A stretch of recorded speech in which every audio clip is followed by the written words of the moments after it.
which it stands, one nation, under God, indivisible, with liberty and justice for all. Thank you very much.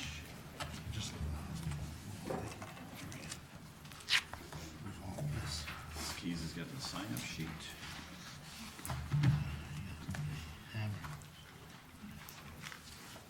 All right, next item on the agenda is public comments. Ms. Keys.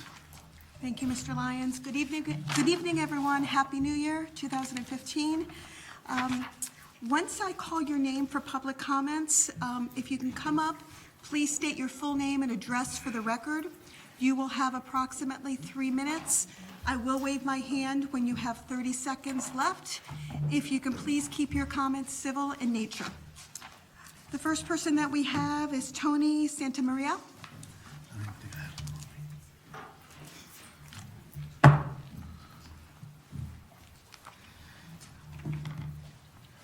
Good evening. My name is Tony Santamaria. It's at 36 West Avenue. The reason I'm here is because my son, Saul, is a homebound kid, and we put him back to school. It's been 4 months. He hasn't been educated for 4 months. I go to the doctor tells me the nurse told him no more homebound. Harassment all the way. I told him, sign the paper, let's get him to school. He signed it, get it to the school. The nurse, they tell me, oh no, you gotta have a sign for the nurse to call the doctor. I said, well, she can call me and harass me. The harassment is being from day one. He hasn't been educated for 4 months. The time he was in school, they were threatening me with truancy and everything else. But nobody threatens you guys with truancy. I haven't heard from the teacher, I guess today or yesterday. What's going on? If it was me, June Richardson, the teacher, she would have called me already. She's so dedicated, and she started with Sal from day one. She knows the whole history and everything. And we change him around, we flop him around. His education stopped completely. And the doctor signed notes. I want to know how many kids in homebound are being threatened like this, suffering this abuse. That is a crime that's being committed. You guys, as board members, are supposed to protect these kids. I've always been here fighting about this. Education is very important. I got these kids that were, the same way. And they know how to do a 35 wall, sheetrock, double layer. They're very smart. And there's, I don't want to mention special ed. They're the dummies. But they can construct something like this. There's something wrong with this picture. We got money for all kinds of stuff. Briggs used to have shop, small engines, wood shop. I went to it. These kids are smart. I can show you the pictures of the stuff they're building. I get surprised. They're not selling drugs on the street. They're dedicated to the work. I want my son to learn, to graduate. But we can't graduate him with the harassment. The nurse, they told me, if you don't sign the paper, we're not going to give it. I said, well, I won't sign it because I don't need the nurse to harass the doctor and tell her no more homebound. That is bad. Meanwhile, the kid is not educated. That's why we got drug dealers, and drug dealers. Because education stops completely. I want to know when this teacher is coming. I want to hear from Miss June Richardson tomorrow. If it's not, I'm going to go to my lawyer and show him everything in the phone call that I got. That they say, oh, Mr. Santamaria, you don't have to sign the permission slip. We're going to give it to you. I haven't got it yet. I need to know when my kid is going to be educated. I need a phone call tomorrow. Thank you very much. Thank you.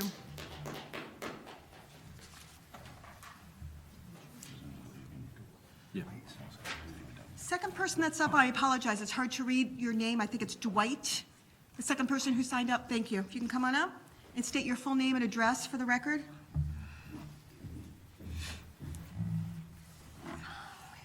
Hi, everybody. It's actually Dimitri. I'm the Dimitri, Santa okay. Maria, 12 Suncrest Road. I would actually like to follow up on what my father said. It's not about the teachers. It's actually about the more mechanic side, the wood shops, and also the other extracurricular activities of the school. Back when I was in high school, which was 2010, I actually did go to the woodshop classes, and I felt it was actually a really good creative outlet for the kids and everything else around me. And I've noticed out of the, what is it now, 5 years out of high school, that there have been people that I've graduated with who have actually now become, drug dealers and, parents. It's a little awkward. But it's because they didn't take those classes. I feel like it's a good creative outlet. And I'm seeing like more kids younger than me who are, 16, 17, running around, dealing drugs, even coming up to me on the street saying, "You want to buy something? I know you used to be a police officer or something." But, I'm not going to say yes, I'm not going to say no. I'm a lot smarter than that. But it's getting worse. I just want to express that. It's getting worse because I feel like the kids do need a more creative outlet. Say like with the wood shop or something else like that. Instead of having the option of saying, I can go after school, I can run about, I can do whatever the hell I want. That's their choice, But some kids would make the choice to actually stay after school, maybe build a cabinet, maybe build on an engine. I do it. I work on stones all day. I make nice things. But enough about me. That's it. Thank you. Okay, Mr. John Mosby?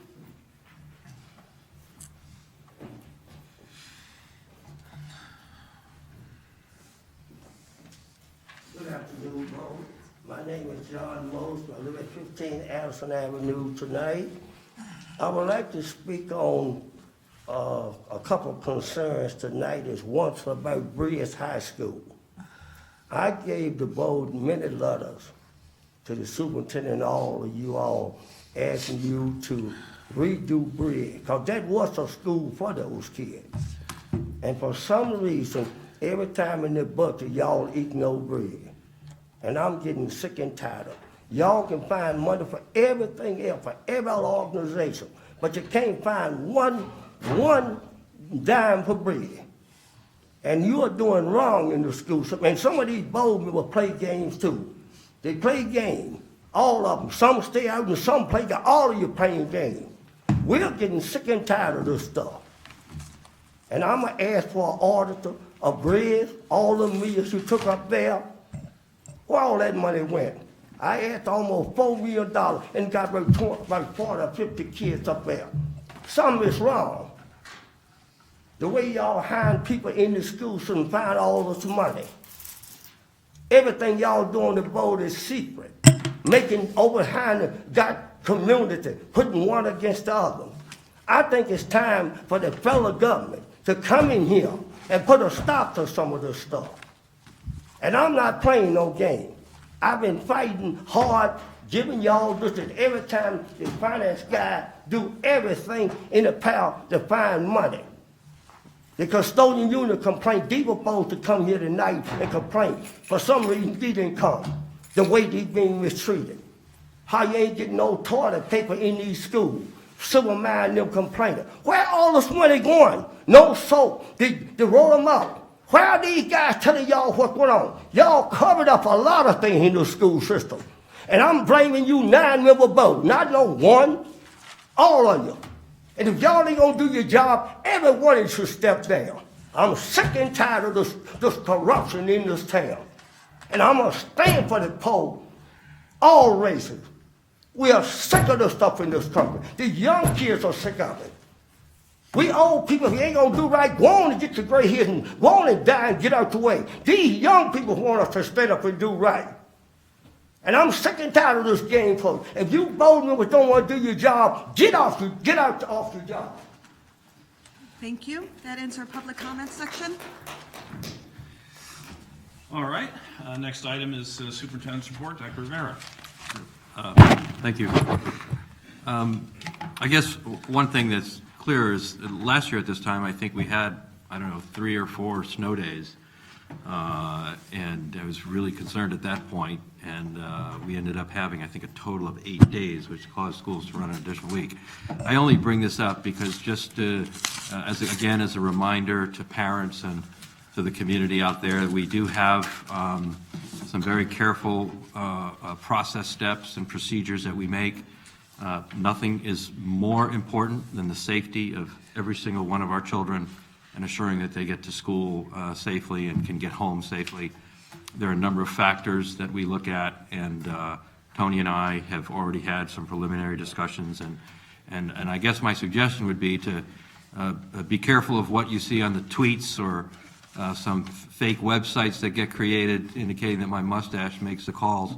The reality is that there really is a science to the calls and the decisions that we make as we try to make the right call and err on the side of safety. You can never please everybody with these decisions, but it's better to err on the side of safety than not to.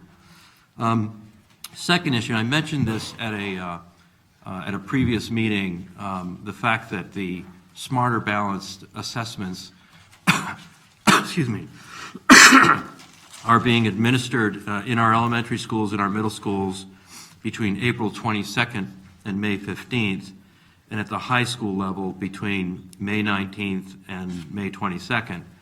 But I'd also like to suggest that the board, perhaps at a February or March curriculum committee, perhaps even at a retreat, that the board take time to walk through with staff and just gain a common and shared understanding of this assessment, what it actually does, the different achievement levels, the standards, to become as knowledgeable as you can about some of the standards for meeting performance.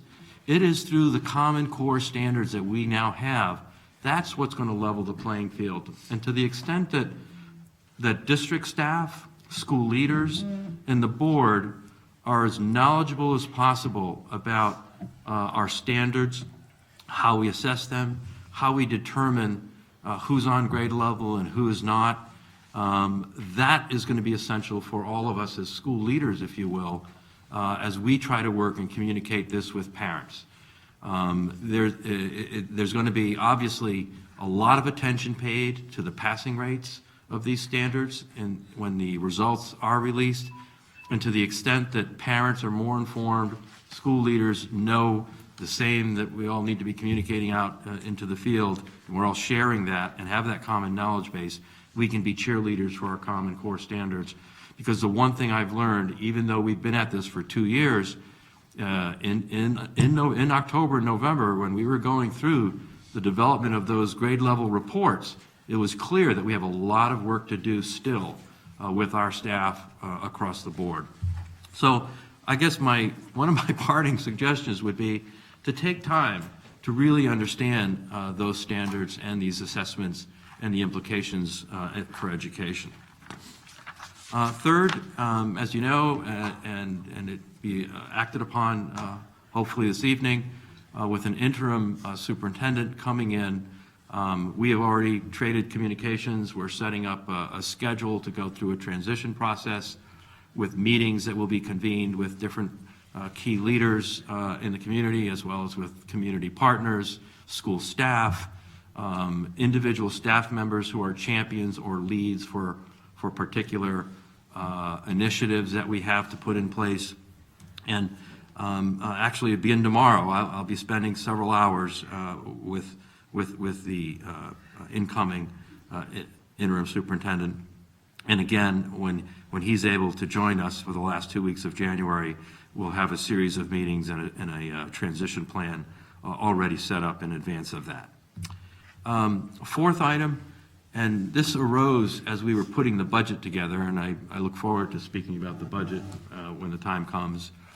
But as we were looking at administrative staffing and clerical staffing of our middle schools and high schools, and going back and forth on some of the different recommendations that schools were making and some of the needs, it really became clear to us that we need to dive deeper and to be more thoughtful about how we are staffing as our secondary schools, as well as the kind of functional changes that have occurred, the administrative needs that schools have seen, and the changes that we've undergone over the years.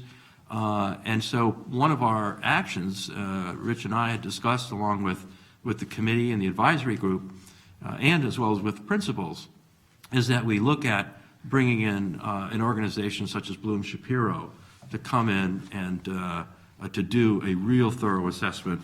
And we're going to be advancing with that. They will look at the roles and responsibilities and the structure of our administrative and support positions at our middle schools and high schools. They'll identify key operational practices. They'll identify key operational strengths and weaknesses. They'll identify areas for streamlining. Look at where we need to either support or beef up certain operations. They'll look at technology, just as we did for HR and the technological needs that we needed in HR this year, and to connect position control from finance to HR. But to do a thorough study of that, and hopefully information that the district can begin to advance changes to make sure that our administrative support structure in our secondary schools is meeting the needs that our principals have and the schools have today with all the changes that are going on. So I wanted to share that. And that's basically all I have for today. Okay, thank you. All right, next we'll move on to the consent calendar. Tonight's consent calendar is item 5.2A, personnel, 5.2B, approval of budget transfers, and 5.2C, approval of trips, 2 Norwalk High School trips to Dayton, Ohio for World Championship competitions for percussion and winter guard. Is there a motion to approve the consent calendar? Mr. Barbas moves, second. Ms. Harris, seconds. Any discussion? Hearing none, we'll proceed to a vote. All in favor of approving the consent calendar, please indicate.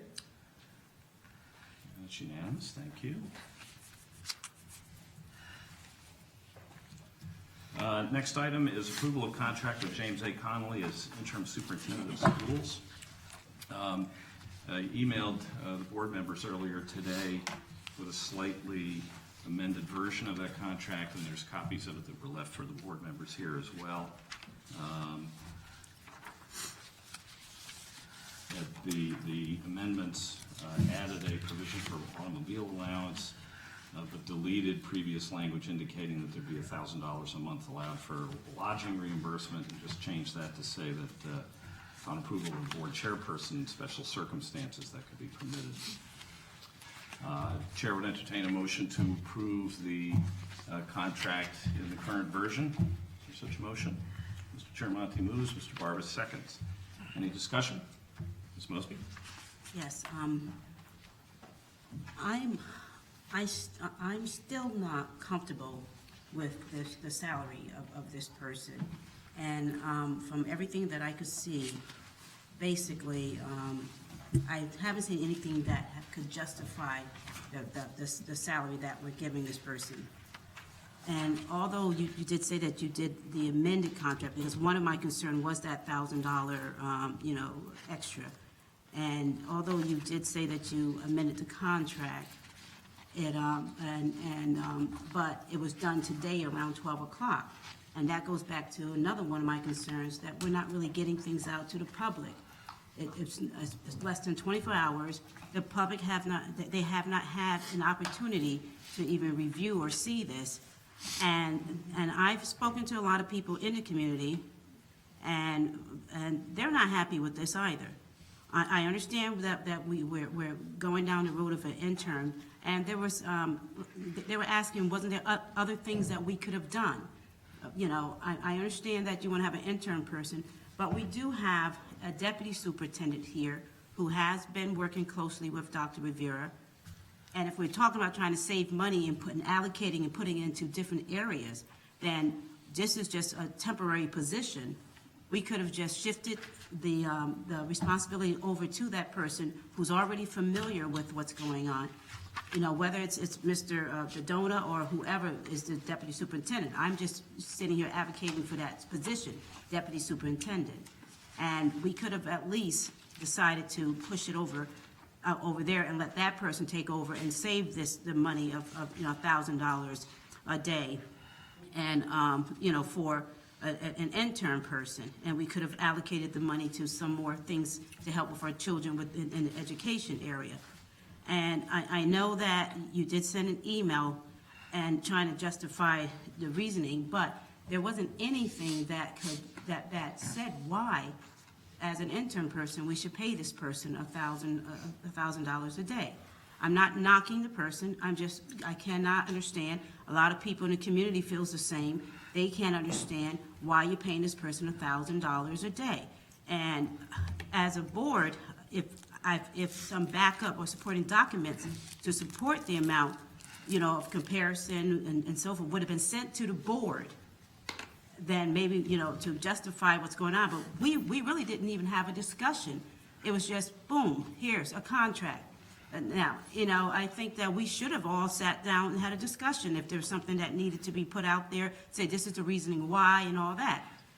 The Board of Ed consists of 9 board members, and I've been harping on that forever, and that's how this board functioned, and all 9 of us should have sat down somewhere and discussed this. And then, maybe at that point, something could have been shown to us that will support this type of salary. And then again, as going back, not to beat a dead horse, but the fact that it was not put out to the public so that they can be aware of what's going on. They are taxpayers, they are community people, they are educators with children in the schools, and they should at least have an opportunity to see what's really going on. I know you said that you amended it, but you amended it today around, 12 o'clock today. That wasn't any type, and the amendment is still does not address the $1,000 salary.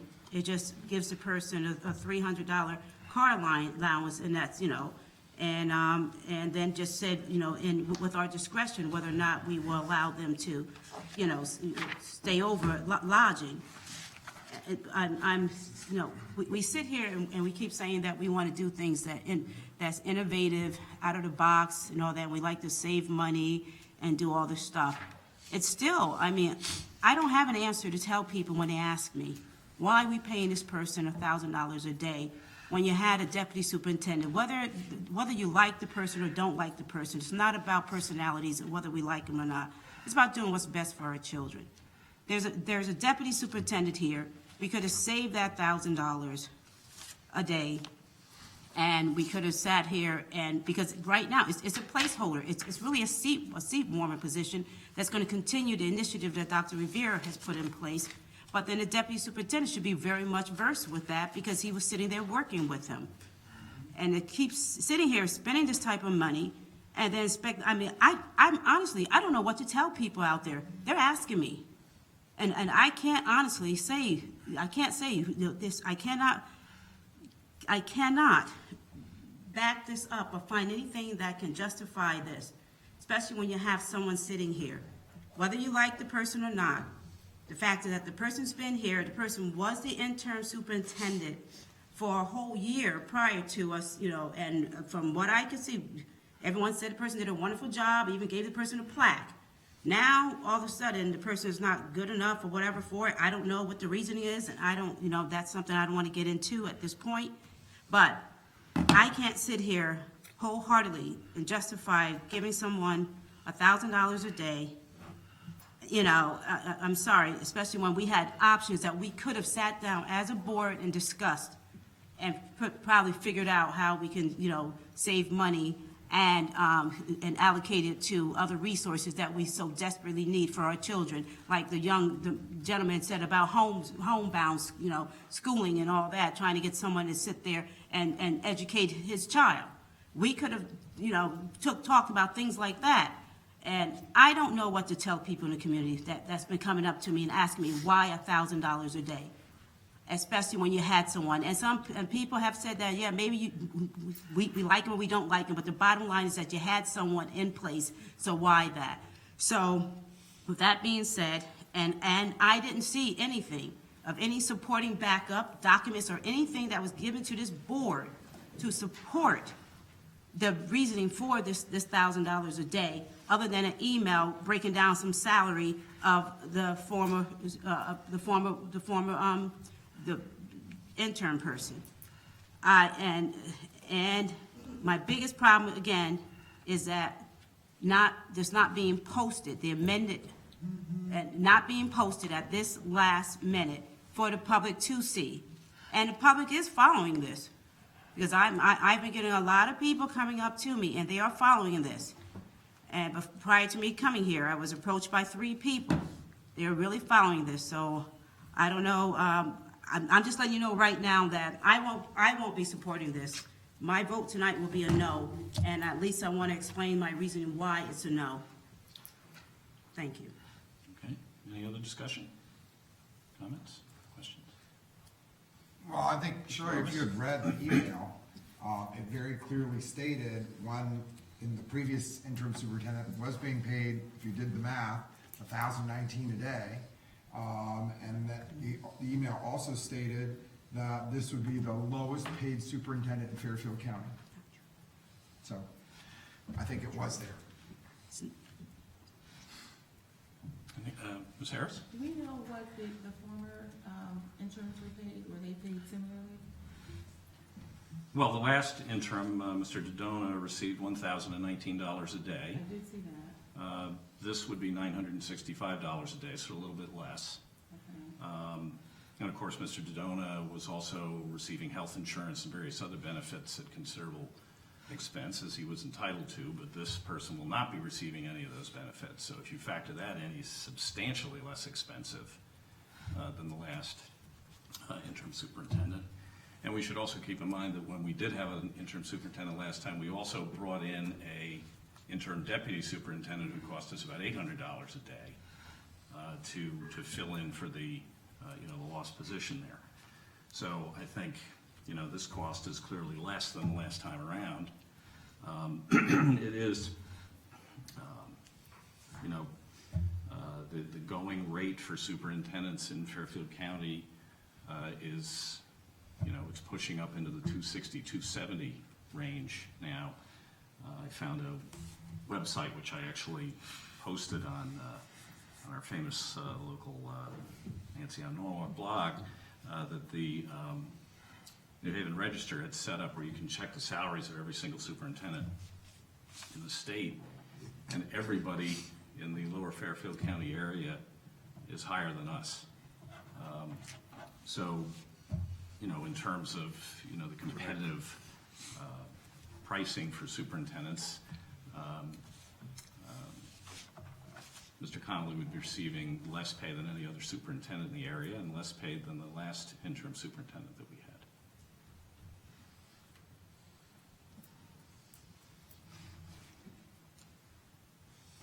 I would point out, oh, I'm sorry, Ms. Mosby. Thank you.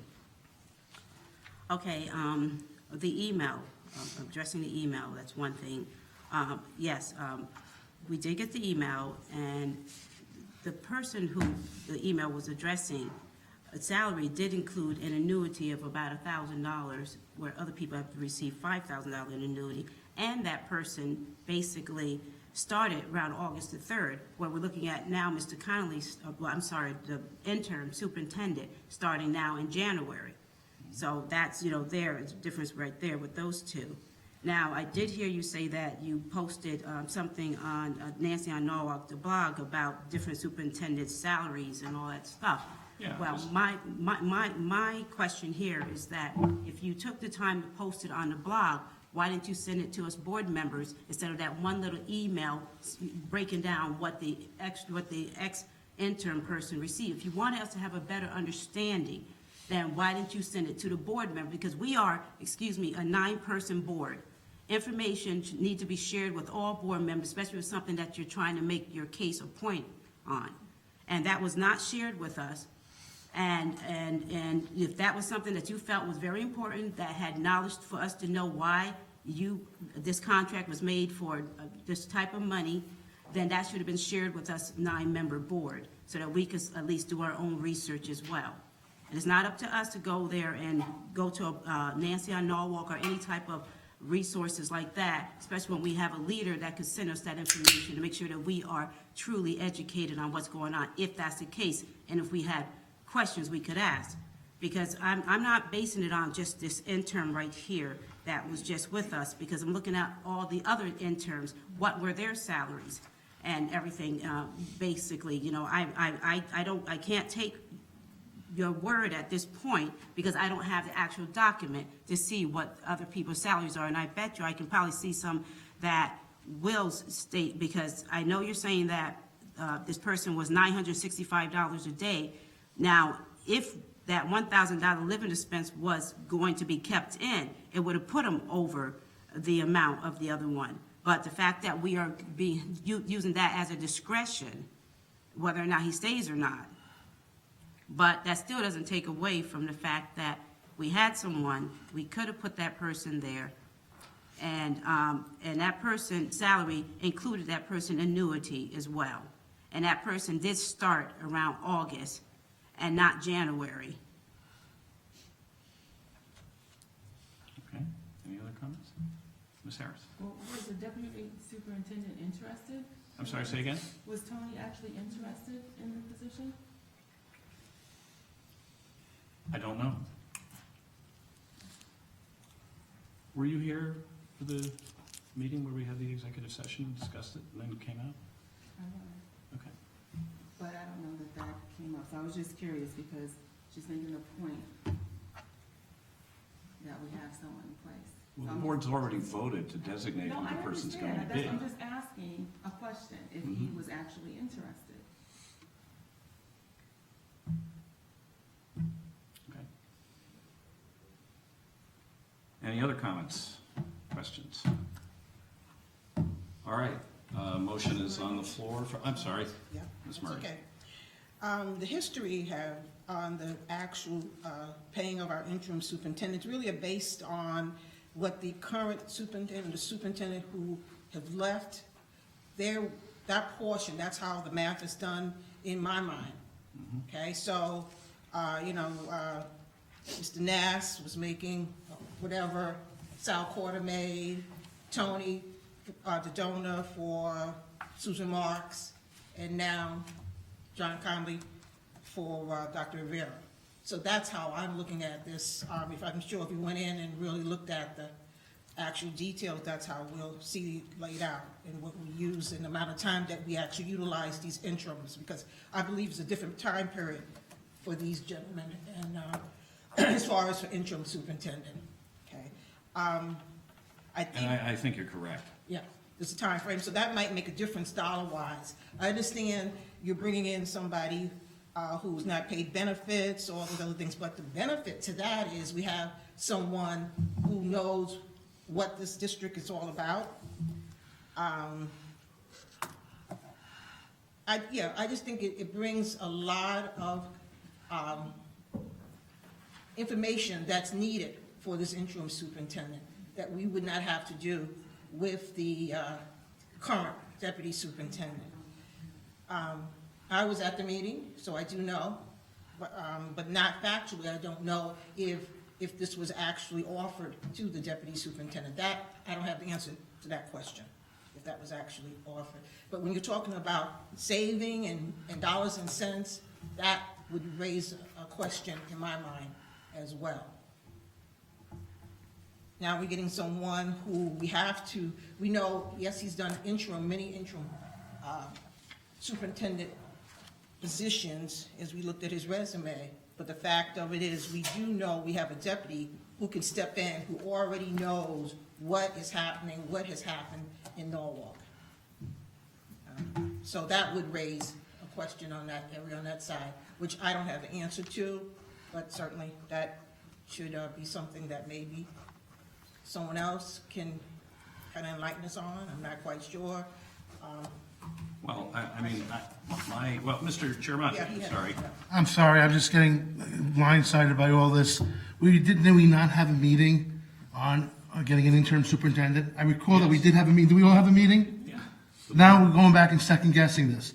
This reminds me of the custodian's contract, where the language was put in by certain board members years ago, that that's the way the custodian's contract was going to go. And then when it comes to fruition, they all say, gee, we shouldn't have done this, when it was the same people who were against it then. So this, to me, is a circus. We already had this discussion, and now we're bringing it up in the public, and I think it's ridiculous.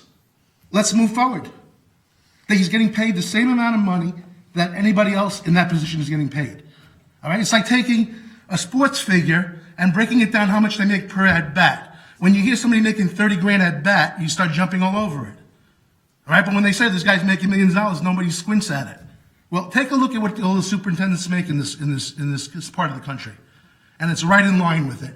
If I got to hear $1,000 a day one more time, I think I'm going to freak. I think I am freaking out because I'm just tired of it. We're wasting our time right now rehashing stuff that we already had in meetings. Can we please move on? Ms. Harris? When people have questions, it doesn't mean that they necessarily agree or disagree. It means that we are trying to get clarification. My point is, if Mr. Dodona did not want this position, this is a moot point. That's the point that I was trying to make. So when we ask questions, it doesn't mean that we need all this opposition or we're trying to hold things up. It's just we have questions. Okay.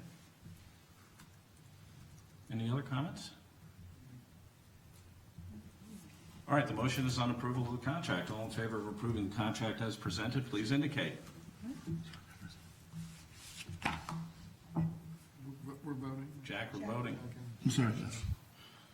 1, 2, 3, 4. Opposed? 1. Abstentions? Oh, I'm sorry, I'm opposed. Okay, so it's 4 yes, 2 opposed, 1 abstention. Have I got that right? Yes, you did. Okay. Motion is approved. Motion passes and the contract is approved. All right, next item is approval of construction documents for Norwalk Early Childhood Center NEC project. Now, let me get this right. There's a note.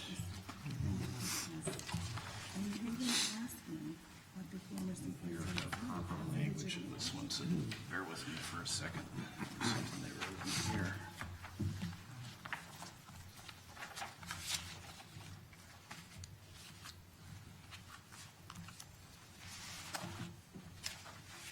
Who's going to take us through this? Rich, or you, or Alan? Okay, just so we can get the discussion underway. Here we go. All right, Chair would entertain a motion to approve the following resolution. Resolved upon the recommendation of the Superintendent of Schools that the Board of Education approves construction documents for the Norwalk Early Childhood Center NEC project dated January 6, 2015. We were told we had to specifically. Right, that's right. Thank you. That date. Is there a motion to approve? Ms. Murray moves. Ms. Keys seconds. Alan, why don't you tell us what's going on? Sure. The board has seen this project a few times before this, and basically we're still trying to go through the state for approval for reimbursement funds. But as part of the review and approval process, they require us to actually approve a set of drawings. I mean, John Island from Civil Studies firm is here. The whole set of drawings, about 30 pages with specification. So at this point, the state requires specific action with a specific date to tie these drawings to the approval itself. That's why we added the date to it. But basically, it's still the same project. It's we're converting where the tumble buck is at Roosevelt School or Roosevelt Center into a early childhood 50-50 program facilities. We rented 6 classrooms and potential 2 more as a separate project in the future. So that's basically it. And our goal, again, is we're really trying to get it finished by August 15th, but the state process is very tedious, and we are struggling with them quite a bit. So again, we're still trying to meet that date, but there's a possibility we won't make it. At the same time, we'll figure out a strategy to manage that situation. If I could also just add to what Alan has said, our whole, as we came to you with this recommendation earlier on with the budget process, the idea was to create a consolidated environment for our preschool program, where we have 8 classrooms that are currently distributed around the district. And there was a report called the CREC report, Connecticut Regional Education Center report, that said we're not efficiently using our resources in that way. We have social workers who are spread out, and we're not providing the benefit that we could be, and the instructional enhancement for children who participate in that program. So by consolidating services, which is what we've been wanting to do, this will allow us to do that. I will also say there's a huge side benefit to that, because we have a few schools that are really beginning to experience overcrowding.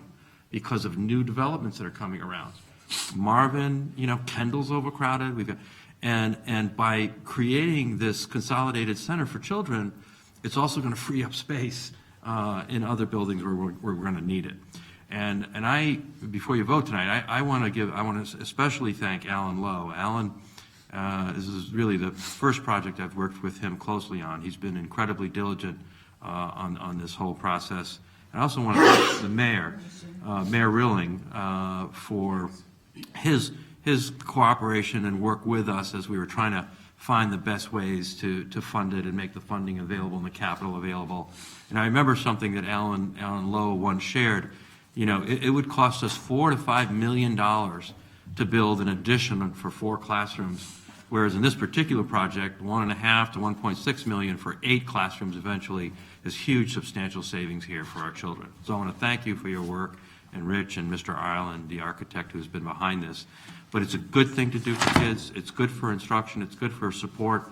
And ultimately, with those services for children, it's also, we believe, going to have an impact on the educational growth of the children participating in that program, and potentially reduce the number of kids that have to go to out-of-district placement because we can't provide proper services for them. So there are lots of benefits to this. Okay. And the summary was included in the packet describing the project, with some of the maps and plans, as well as the summary of the construction management proposal. Yes, Ms. Mosby. I just want to say, Alan, I'm very happy to see that you're on this. I've worked with you before with the Norwalk High renovation years ago, and I know this is a wonderful thing that we're putting together, and I know since it's in your hand, it's in capable hands, and I feel pretty comfortable with it. And for all the reason that Dr. Rivera gave, that this is something that we definitely need for our children, and I know it's in capable hands, and thank you for working with us again. Thank you. I'll second that. Any other comments or questions? Ms. Ellen, Keyes? if I could just ask you a question. I know the launch date, the opening is August 15th, but it might not happen then. What is the other dates that we're looking at by the state that we could possibly get this off the ground? Yeah, the state project is very tedious, I guess. In A lot of way. regulations. Yeah, and more than that too, they are complaining about the staffing conditions up there and stuff, and they're not willing to listen, kind of open to review a new project. So we have, the superintendent we drafted a letter for the superintendent, we sent it to them requesting for their consideration. And the city actually is funding, with common council approval next Tuesday night, the city actually funding the entire project. And at the same time, typically you go for the state and apply for the money, and that they approve the project for the reimbursement, and then we start the project. It takes about 3 years to actually put a shovel in the ground, generally speaking, 2-3 years. But this project, we started in September. We want to finish by August 15th next year. So it's very aggressive. And I think the city has taken a position that we're going to start this project and at the same time go for a state approval, and then the state will go for approval process for the funding. So there's a chance that they may not approve the reimbursement funding.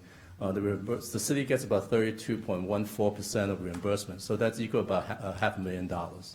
So there's a risk that if we start this project, we don't get reimbursement, we may lose out on $500,000. But at the same time, the state, generally speaking, is not willing to listen to new projects. So we're really pushing. I think they're supposed to send a letter back to us this week to say they're willing to consider our process, the schedule that we propose. And we will do this local review in terms of code compliance and everything else. Hopefully that will work. But every day we lose at the end towards, So I think we're still working with the Board of Ed staff to figure out a strategy. What happens as we get closer, we can't make that schedule. Again, there's no promise. It really depends on when the state, and there's also a possibility the state comes back and sends a letter that says that they are not supportive of this expedited schedule. Then the city has to make a decision whether we will just not go after the state reimbursement at all and try to maintain that schedule. So there's still some decisions to be made, but we are moving forward as fast as we can. Okay. And I with think that it's goal great in that mind. it's within a year that we, started this Oh, yeah, It's typically, all like, so we just quickly. finished an Almec school, working on Wayne School, and those projects probably started out, I don't know, Mike was on the committee for them, this is probably 3 years ago, and we're under construction, hoping to finish September. So it is, I don't know how anything get built in this place, and anywhere in the state, but at the same time, it is a struggle. But anyway, again, we can just put our best foot forward and deal with this, and I guess assuming we keep moving forward, by I think April or May, we should know whether we can meet the target. But like the superintendent says, it's like, it is critical that if we move those 6 classrooms into this building, it does open up space in the existing building. It's functionally, it's very important to the system. Thank you. Okay. Any other comments, questions? All right, all in favor of approving the resolution, please indicate. It's unanimous. Thank you, Alan. Go get them. All right, next item on the agenda is approval of the 2015 to 2016 operating and capital budgets. The basic summaries are in the packet. Of course, we've all received a couple inches thick documents on this in the past. Chair would entertain a motion to approve the operating and capital budgets as submitted. Mr. Barbas moves. Is there a second? Ms. Keys, any discussion? I think, yes. Yeah, Ms. Mosby? we're approving the operating and the capital budget together as a whole instead of separating it this time? Correct. Okay. I have a question on the, which, I'm all set with the operating budget, that's not a problem. And I just want to, maybe Rich can probably help with this too. It's on the capital improvement budget, with the Briggs situation. I'm not sure, are there any plans being put in place? Because Briggs they had their roof leaking and stuff like that, and that they're not part of the capital budget, and that's fine. I just want to find out if there's anything in place that's going to go in and address some of those concerns, because Briggs have always been the stepchild, and I've been preaching that for the longest, and everyone else been preaching it, and we're just trying to find out to get some kind of, something solid put in place that we can go in and deal with this. One of the things we set aside when we had the surplus was to have a study done of the whole facility of Briggs. And that study is actually underway. It's actually being done by Mr. Kelly, actually just left. And so we're hoping to have that report within the next 2 weeks. One of the reasons it's not in the budget, if we were to put it forward in the capital budget, we really want a detailed analysis of what Briggs needs, rather than just saying, okay, we might need $500,000 for a roof or masonry repair. Having this study done will allow us to really see the detailed expenditures for the building as a whole, whether it's heating or the roof or plumbing or whatever it might be, and then we can build a budget based on that and prioritize the needs within that report. Okay, so when you do get the report back on what is needed at Briggs and we build that budget, will that be coming down as a separate budget item that we have to approve? Or is that somewhere allocated in these funds somewhere? For a capital project, depending on the scope of the work that needs to be done, it would have to go in a capital budget for 16, 17 for the year after. Depending on the level of expenses, if it's something more minor, those are things that we can fund within our general operating fund, whether it's our construction account or our other professional services account. If I may, the original intent was to have this architect look at options. That too. Options that might include a complete renovation of that complex. Options that, depending on what the cost might be, might consider another facility.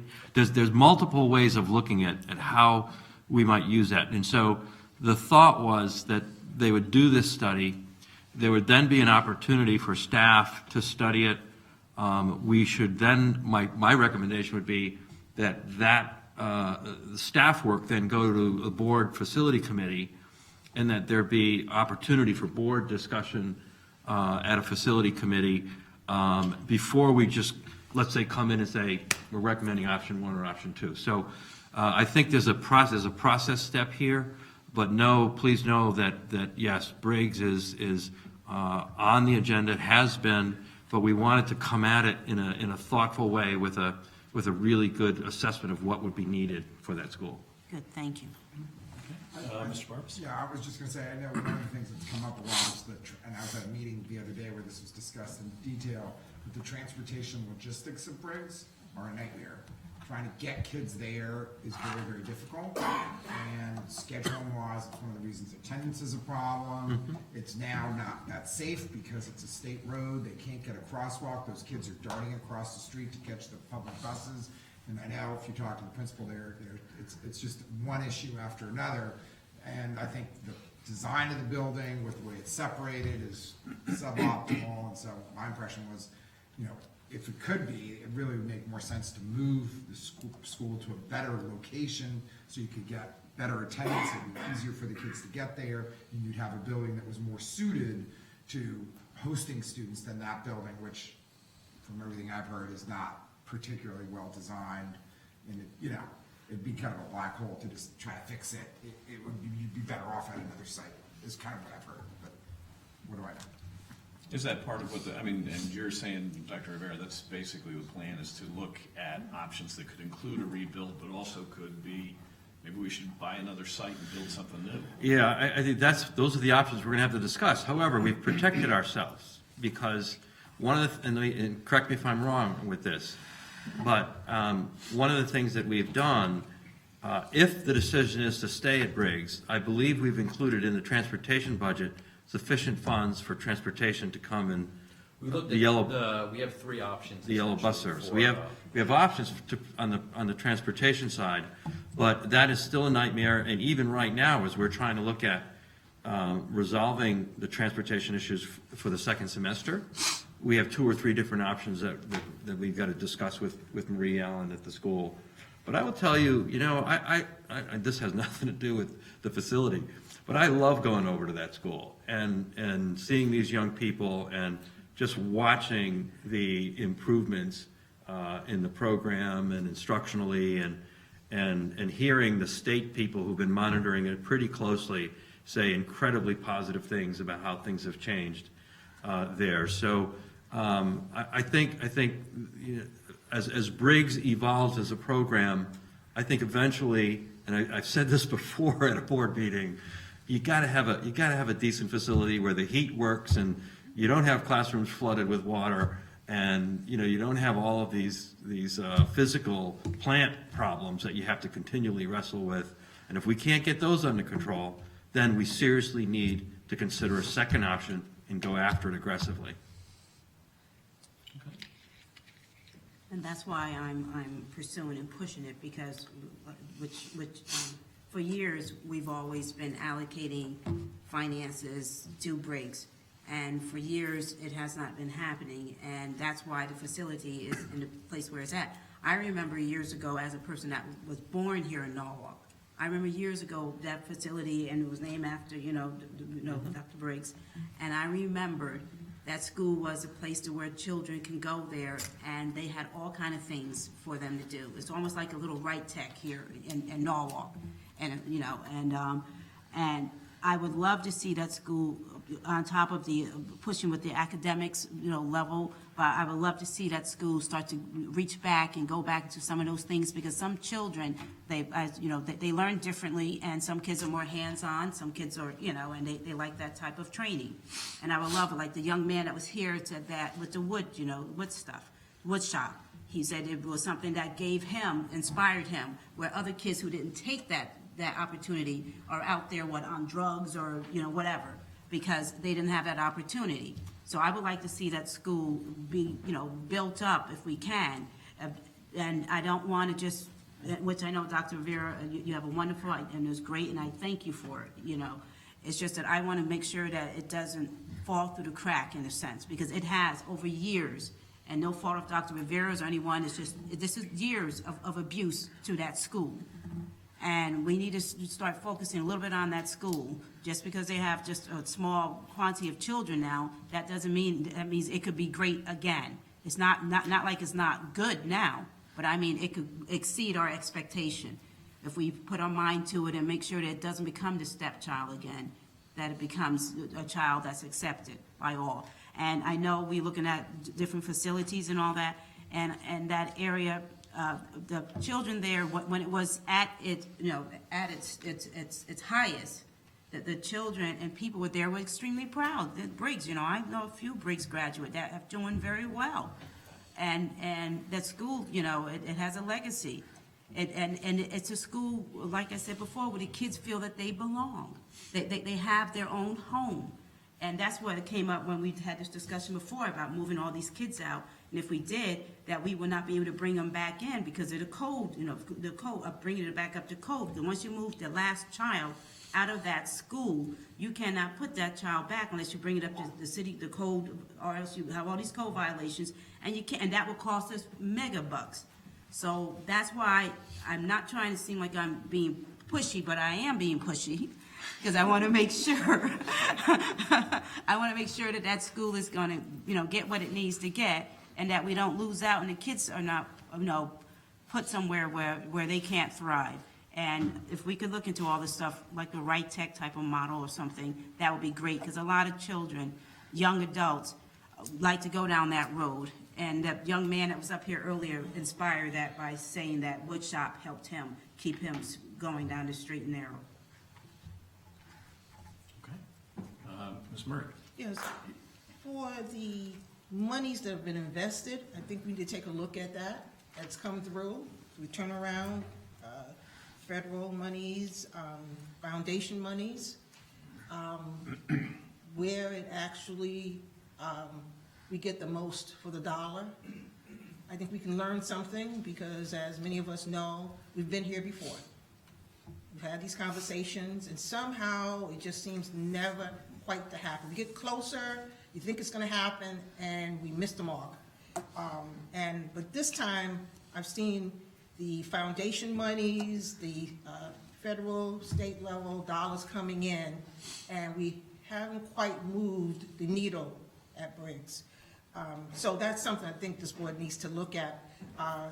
With Dr. Vera leaving, some models and some recommendations, but I do think that we might learn something on how we've allocated some of the dollars that have come in from that turnaround project. And as I said, we had some foundation dollars come through Briggs, large sums, before we start to talk about how we're going to fix Briggs. I think that's one of the things that I see, the dollars that we've already invested.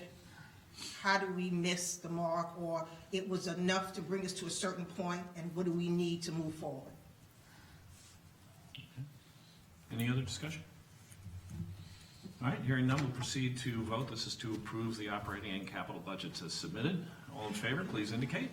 I'm sorry, is there another This is question? on both. We're doing This is roll both, vote. yes. It's a Can single I vote. ask a question Yeah. before you, because since we're voting together? Yeah. Dr. Vera, on the actual reorg of staff, when we did that Right. months ago, and I didn't hear it in finance, and I know I didn't hear it at the board meeting, did we take and eliminate the deputy superintendent's position, and we actually placed it under operations and curriculum? Is that what we did for this upcoming? We created one chief operating officer position and also retained the chief academic officer position, And that would. assuming we wouldn't have both a chief operating officer and a deputy superintendent. So we eliminated the deputy superintendent's position Yes. and broke it out into these two? Yes. Two chiefs, I guess you would Yes. call it.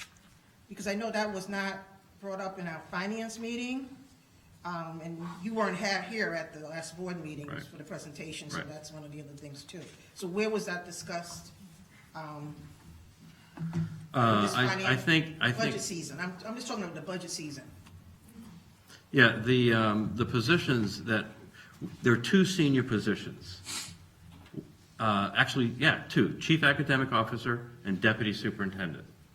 And so what we simply did was in looking forward, made some assumptions that we would create the organization that I had initially envisioned, which would have a chief of key areas across the organization.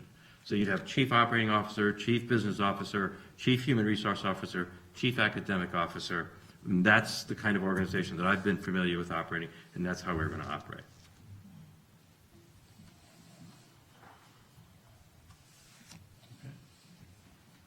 Okay.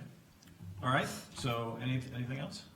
I would like to make a comment, because this particular budget and the initiatives that are in the budget are not this is not what I would describe as the superintendent's budget or the superintendent's initiatives. These are initiatives over the last year and a half that people have, in this organization, have contributed to. Not only at the board level as we discussed our strategic plan, but as I came about and met with folks throughout this community and with our school staff, recognizing what our strengths are, recognizing where we had needs, we essentially created a series of initiatives that we believe are essential that have to continue.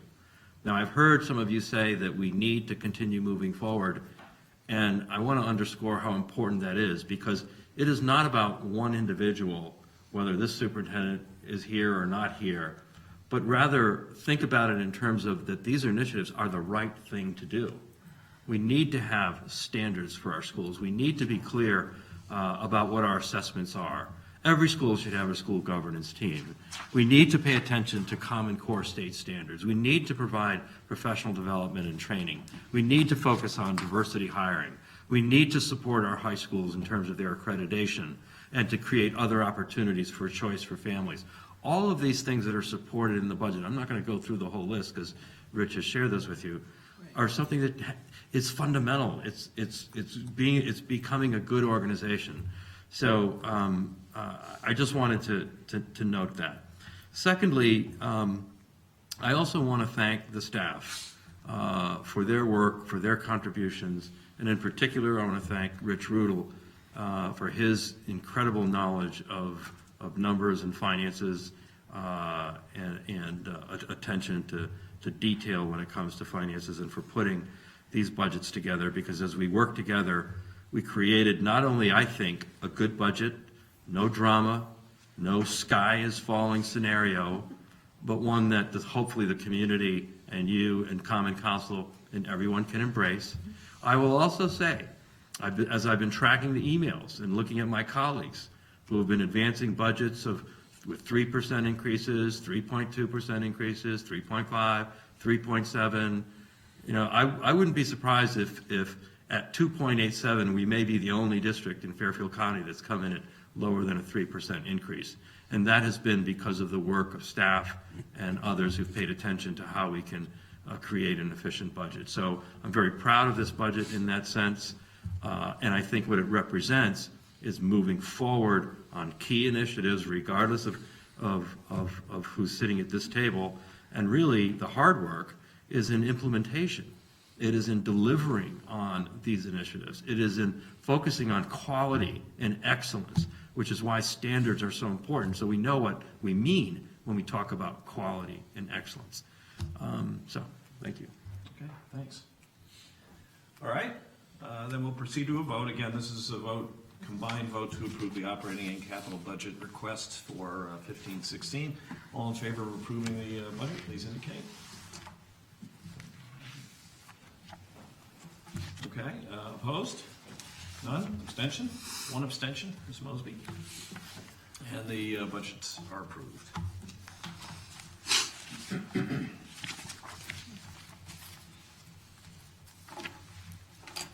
All right, committee and representative reports. We'll start with you, Ms. Murray, on finance. We'll switch around next time. Next time we'll switch to Mr. You want to start on the honor end? I can start over there. Next time. Okay, next time we're starting with you, No, Jim. we're just, No.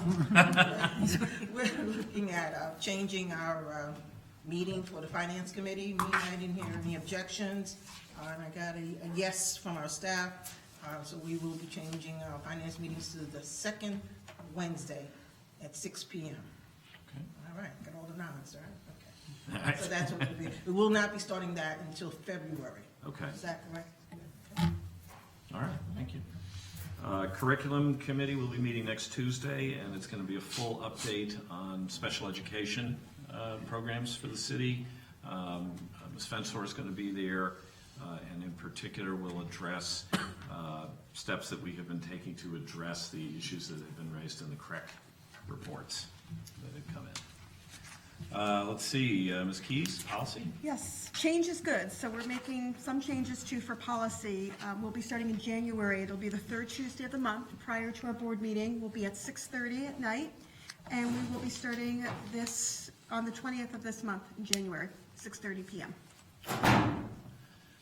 Mr. Barbas, negotiations. Negotiations, nothing to report. You know, we don't have a regularly scheduled meeting because it really isn't necessary. It doesn't really pertain to what the work that we do. And we settled 5 contracts this summer, so I think our job is done. We do have one outstanding contract we need to finalize. I know you've had trouble getting meetings with the union It's on been that. impossible, but anyway, we will persevere. Then obviously the teacher's contract comes up next year, so at some point in time, we'll have to start those discussions. But otherwise, it's rather quiet on this front. Good. I have a question, Mr. Barbers. I did hear at our last meeting that you stated there are no minutes, there are no agendas because it's a negotiation committee. Yeah. Who else is on the negotiating committee? The negotiations committee is myself, Mr. Lyons, and Ms. Rivas. Okay. Are we able to get an update? The board, that's the way we usually proceeded. In other words, we didn't get an email, we actually received updates. I want to say executive session, but Well, maybe. we've had executive sessions to Right. discuss a number of these contracts when they've come up to the point where, you know, it looks like we're finalizing something. But that's where my point is, that not just the finalizing, but as we're moving through, the board needs to have that update throughout the process. So that's something I'm just asking, could that be done for our next, Yeah, I mean, at this point, you know, we did go, you know, with the administrators, that was all done, it's, both the administrators and the teachers was done on a schedule that we don't set, it's set by the state. And because it was, and both those were over the course of the summer, and because of that, and we couldn't get people, so it was all jammed very last minute, so like the administrators, the whole thing happened in 2 weeks. And so I think it probably happened between board meetings, to be honest. And then at the last minute, it looked like we were going to arbitration. It was only because Superintendent Rivera intervened that we got a deal cut together. And with the teachers, you know, we ended up going to arbitration. So there weren't necessarily, you know, I mean, I'm happy to give updates as I have them, but in these cases, there really weren't any per se. The one outstanding contract, just FYI, is the food service workers. And I think they've pretty much agreed to it, but we are going to put them on, they're really our last bargaining unit that's not on the full-fledged HSA and health insurance. And so they wanted to review that to understand, you know, it's a little complicated, and so they're reviewing that. That's the only issue that's outstanding. Yeah, I think we need to make time to go back to that process. With the board, we actually reviewing as we're going through. One of the things I don't want to see, that we actually have a board meeting, and then the next day or the day after, we're getting emails in regards to updates or progress that has been made. And I think I'd be that's, surprised if that ever happened, Rosa. excuse me? I would be surprised if that ever happened. I don't think I would have done that. Well, my concern that it has, and I just want to make sure that we get our updates. And I know you said when sometimes it's a very tight schedule, and we know you don't have control over that. I know that from past negotiations. But the fact is, if we make a little more effort in getting the board involved and knowing beforehand where we're going, how we're going to get there. Okay? I just think that we need to be more involved in that, for negotiations. Let's move forward. Thank you. Jack, anything on facilities? Yes, we plan on having a facilities meeting either the 12th or the 14th, or that's the Monday, or Wednesday on the 14th, to discuss the recommended vendor for the city utilization study, with the hopes of bringing it to the board on the 20th. We're just waiting for the vendor to confirm the attendance to provide a presentation. Okay. All right, any other reports? All right, next is board member announcements. Any announcements from board members? Mr. Mayor. I've been silent all night, sitting here listening to all the wonderful things. First of all, I want to say I was really impressed with listening to Dr. Rivera talk about school governance and how the organizational structure should be in order to facilitate this whole project. And last night, well, a couple of weeks ago, I had a meeting with a real estate office in town at their request, talking about marketing homes and what they're finding and what they're seeing. and they asked me to talk a little bit about what's happening in the Norwalk public school system. And I talked about literacy for parents for children, talked about the Norwalk Early College Academy, talked about the pre-K program where they're going to consolidate.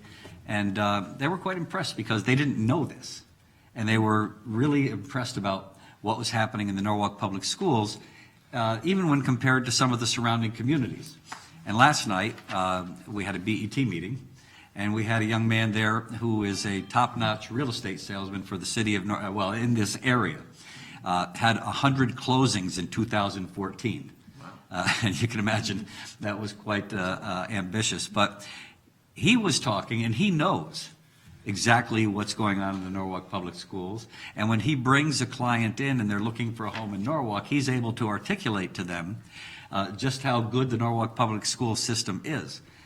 So we're going to be tapping into him and tapping into everybody here and tapping into the school system. We're going to start putting things on the website, the city website, so that people really know that the Norwalk Public School System is very progressive, visionary, and we've got a lot of wonderful things happening. And I just want to thank the board here, want to thank the school staff, because we really do have a good school system. We just have to get that word out there.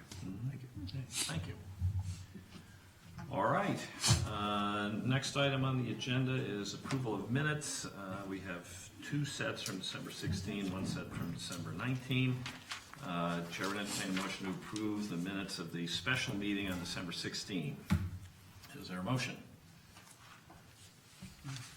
Mr. Barbas, is there a second? Ms. Murray, any changes, corrections? Pretty simple one-page document there. All right, hearing none, we'll proceed to a vote. All in favor of approving the minutes, please indicate. You voting on this one, Heidi? I wasn't there. Oh, you weren't there? Okay, so we got 1, 2, 3, 4 in favor. Opposed? Abstentions? 1, 2, 3 abstentions. So motion is approved. Next is the regular meeting for December 16. Is there a motion to approve? Mr. Chairmani moves, Ms. Harris seconds. Any changes, corrections? I think I might have had something here. Oh, yeah. On the last page, there was actually, and I have the language of it, which I will give to the recording secretary. When we came out of executive session, we had to take a vote to add the item to the agenda for consideration. That was the first vote. And then the second vote, which you have here, is the approval of the retirement incentive program. So I will give you the language for the first vote, which added it to the agenda, which we had to do under the FOI Act. Any other corrections? Mr. Mosby? Page 8 of 14, still we're at the bottom was the approval of minutes. It's a correction of the correction. All right. Is it 8 or 14? At the bottom, it says, where I said page 11, paragraph 4, that, Ms. Mosby noted her corrected comment, how can students from Briggs could be moved to another building? There are many areas to work out. I never said there were many areas to work out. I said what I stated earlier about kids being moved out, so you can't bring them back, and, Dr. Rivera said, you're right, because of the COVID situation. And Right. What Ms. Mosby had accurately observed was that once they move out, in order to move them back in, the whole building would have to be brought up to code. Okay? So we'd like that specifically noted. Thank you. Okay? Any other corrections? Ms. Murray? Page 6, 14. That last sentence, Ms. Murray asked about upgrades on meeting recordings and explained, this was referring to Ralph Belazzini's presentation, and I believe that should be Ms. Mosby asked about that. What I was requesting or asked about was security of our equipment and the inventory. So what I was concerned about, the security piece on our equipment. Okay. But this particular one I think this is referring to is. Yes, I believe that's correct. Okay. Because we discussed I don't even see, I don't think I even see anything on No. security here, which I did ask about it. We just have to go back and look at that, Okay. because I'm totally missing. All right, so we're gonna change it to, say, Ms. Mosby. Right, mhm. Asked about upgrades. Do you want her to check the tape on the security question? Would you please? All right, can you do that? Thank you. Any other corrections? All right, hearing none, we'll proceed to a vote. All in favor of approving the regular meeting minutes for December 16, please indicate. As correct. As corrected, yep, with the corrections, and that's unanimous, okay? All right, and then finally, the minutes of December 19.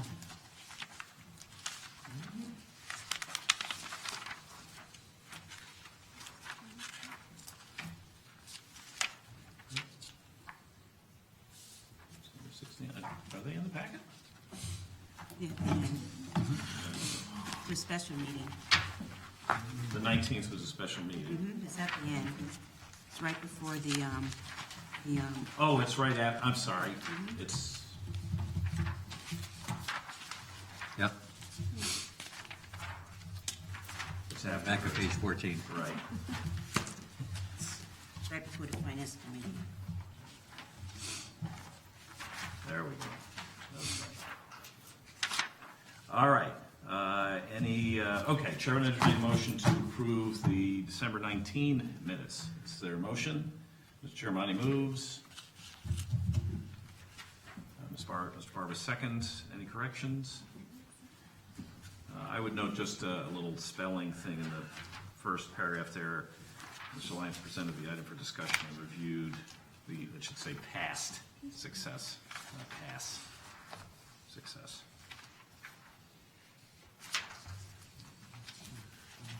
All right, other than that, I think it's it's a one-pager with the attachment. No other changes? Okay, then all in favor of approving the minutes, please indicate. 1, 2, 3, 4, 5, 6. Opposed? Abstentions? One abstention is Keys. Okay, meeting minutes approved. And that's it. Chair would entertain a motion to adjourn. Ms. Simmons is not here. Who is going to fill his role? Ms. Keys. Second, Mr. Chairmani, all in favor? Motion carries. Meeting is adjourned. Okay.